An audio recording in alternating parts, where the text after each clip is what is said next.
Hello guys, তোমাদের সকলকে স্বাগত আমার নতুন একটি ভিডিওতে। এই হুতুম প্যাঁচার মতো সেজে আমি কোথায় যাচ্ছিলাম বলো তো? সাইয়ারা মুভিটা দেখতে। যে মুভিটা নিয়ে বেশ কিছুদিন ধরে সব মানুষ ভালো রিভিউ দিচ্ছিল। তো রিভিউ যখন ভালো দিচ্ছে তখন তো মুভিটা একবার দেখতেই হবে। তো আমরা সবাই মিলে চলে গেছিলাম মুভিটা দেখতে। चुराने के लिए है यही एक धुन। মুভি দেখতে এসেছি আর খালি মুখে তো দেখা যায় না, মুখটা তো চালাতেই হবে। তারপরে খাবার নিতে এসেছিলাম আমরা। তো তারপরে তার সাথে একই সাথে সেলফি আর কিছু ছবিও তুলে নিচ্ছিলাম, কারণ ওটা তো মাস্ট, ওটা তো তুলতেই হবে।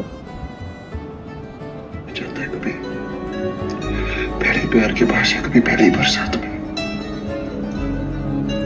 যাই বলো, মুভিটা কিন্তু আমাদের বেশ ভালো লেগেছে দেখে। তো এখন সব কিছু কমপ্লিট, এবার চলো ভাই বাড়ি যাওয়ার পালা। তো সবাইকে টাটা অ্যান্ড বাই বাই, আবার তোমাদের সাথে দেখা হচ্ছে নেক্সট ভিডিওতে।